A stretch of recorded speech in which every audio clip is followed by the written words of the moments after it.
Success is not grinding your face off and, putting your nose to the grindstone. It's not that all the time. I think it's more about how you react to situations that come up to you. Are you able to maintain composure? Do you have situational awareness? This is what's more important when it comes to success, in my opinion. Because a lot of people that grind their face off are causing unnecessary stress.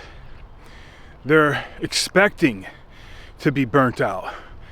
They think, and I used to have this mentality too, where I thought, I have to be, at the end of the day, I gotta be spent. I gotta be done. I gotta push myself to the maximum. And actually, because I was thinking that way, it made it so that I was more likely to burn out, and actually felt more burnout anyway, because I have it coming to me, almost like a masochist or something like that.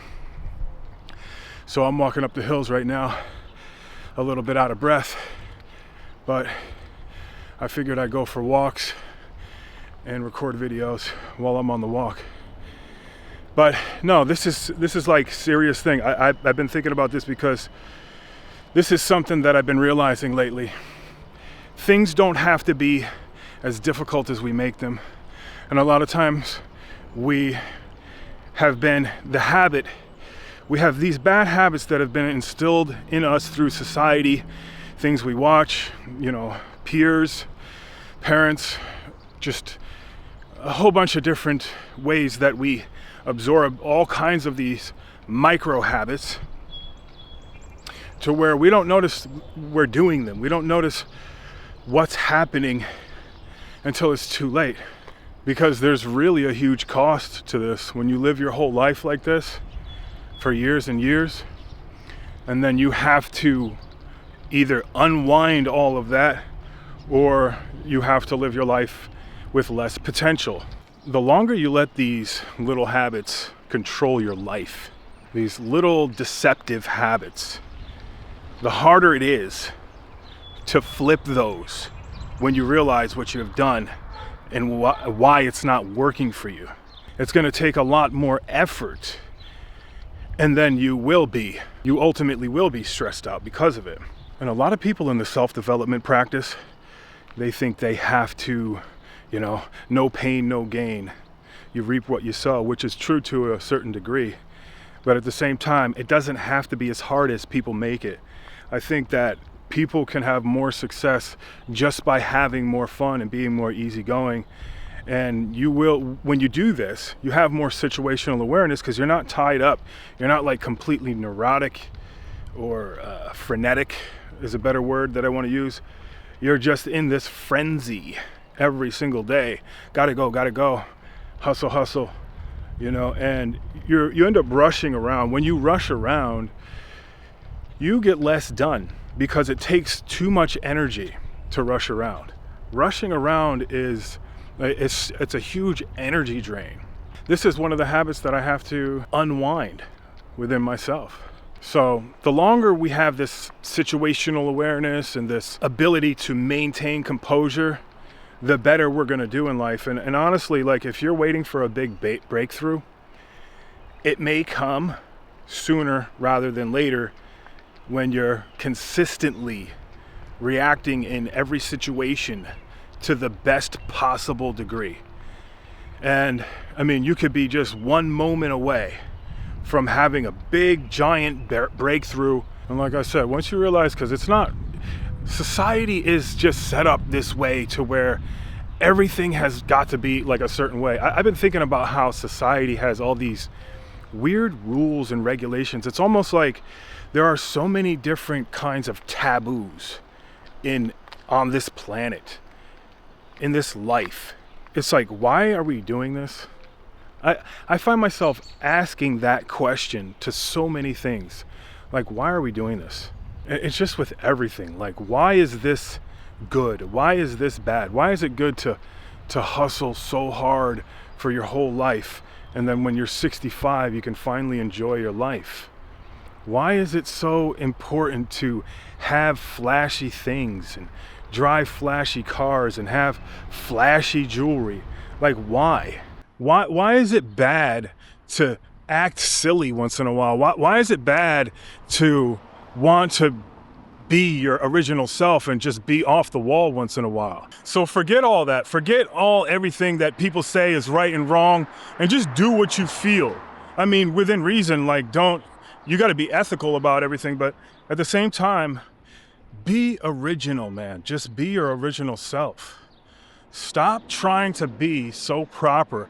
Everybody's trying to fit into this little box that they say is correct to be. Like, do what you want. Like, do what makes you happy. And I'm out here on the main road and it gets a little bit loud, but do you, man. Be a unique human being. You're a unique human being. You're not everybody else. And this is like something that young people need to hear, because young people are more susceptible to falling into these social constructs and, trying to fit in with a certain crowd or, their identity and all this stuff. Screw that. I say find your own identity. Just be original. Find your own identity and be you. There's nothing better than that. You will thank yourself 100 times over if you allow yourself to be yourself sooner rather than later. Imagine this. You're an ethical person. You've got dignity.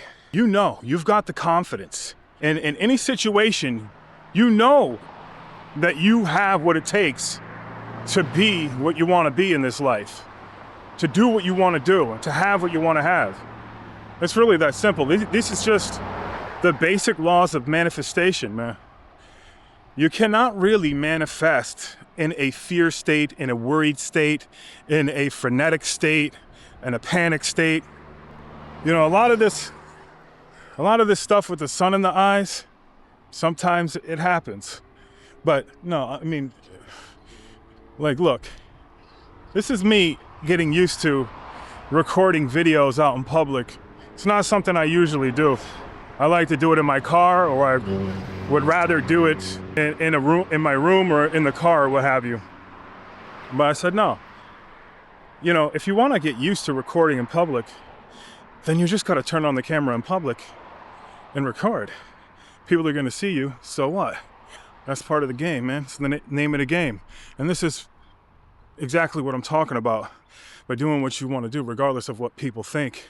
So, yeah, for you too, if you are the type of person that wants to record videos in public, then just do it. So yeah, just imagine if you literally did what you wanted and you found an avenue through your brainstorming sessions, through your original thinking.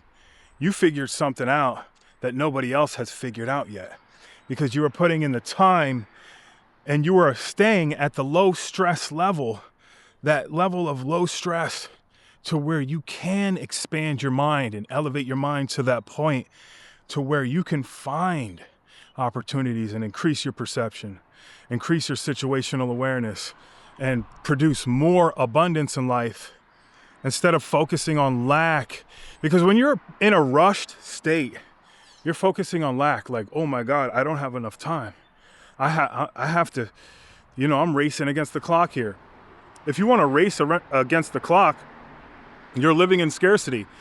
It's almost like instead of doing that, you're better off pretending there is no clock. Time is fake. Time is a construct. And this is another thing that we do that I ask myself about. What's up with time? The whole thing about time is kind of annoying. And then daylight savings time is even worse. So we should be living with the circadian rhythms. We should be working with the circadian rhythms. If we have a job, for instance, we should wake up with the sun and go home with the sun, or go home right before the sun is down. We should not be working because of what it says on the clock. We should be following the sun. If we all did that, life would be better. Just think about it like this. If you want to choose to be the hustle and bustle type of guy, grind your face off, picture yourself 5 or 10 years down the road. And then picture yourself, if you are easygoing, having a great time, loving life, being the best that you can be while enjoying the process, living in your highest self now, where are you going to be 5 to 10 years compared to the other guy who's always stressed out? Where do you think you're going to end up? Person A, all stressed out. Person B, having a great time doing it. I mean, there's countless examples of people that have become a success and they, enjoyed what they're doing. Like, if you enjoy life, you're going to get much further in any endeavor that you are pursuing because you're not running your cortisol through the roof, your adrenaline through the roof, and you're just chill, man. You're just having a good time. And I think through the laws of nature, you will be rewarded for that. How can you not? A lot of people in society are ticked off every single day. It looks like they have this heavy payload that they're carrying around, constantly just weighing them down. It looks heavy as shit, man. Like, why would you want to carry that around for a bunch of years, man? If you have any resentment towards anybody or anything, you gotta let that shit go. It's not worth it, man. It really isn't. So think about the last time that you were having a great time and you were just on fire. It may have been like you were playing a basketball game or something like that, and you were just, he's heating up and he's on fire, You were just killing it in the game. And it wasn't even hard. You weren't trying. It was something that you were just, it was effortless. You didn't even have to try, and you were like sinking 3-pointers and just running through people. It could be anything. Something that you love to do. When you were in that perfect mood, that mood enabled you to open up into a higher realm, and you created something masterful because of it. It's like some of your best work.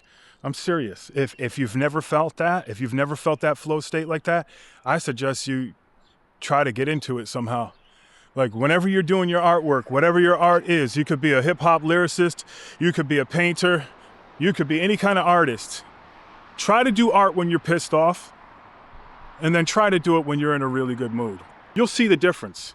So your hustling isn't success. It's more like a cage.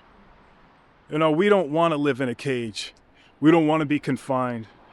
We want to live. We want to branch out. We want to spread our wings. We don't want to be all confined to a certain way of thinking. And no. We think outside the box. Like, I can remember plenty of times where I was trying, when I was a kid, I would try so hard to win at video games or to win at baseball or whatever sport I was doing. And I remember the harder that I tried, the worse I did. And a lot of times I was just so frustrated and tense. Like, you want to be tense all the time? I remember being so tense, frustrated, and I had a little bit of a temper when I played baseball, and I never did really that good. But I can't remember one season where I did good. I was practicing good. We had a good coach, and it was so easy. And I was actually younger when I did better when I was younger, when I had a good coach, and I was younger. And I was really able to, I was getting a base hit almost every time I went up to bat. And it was almost like when I stepped up to the plate, here I am younger. My mentality was stepping up to the plate was like, oh, I'm going to get a base hit. I already know it because it's cool. It's just what I do. And then, the next year I didn't have the same coach, and I was terrible, bro. I was trying to hit a home run every single time, and all I did was I pretty much struck out most of the time. And that just goes to show, man, the younger you are, if you have the right mentor, it makes all the difference in the world. So ask yourself this one question. What are you going to do?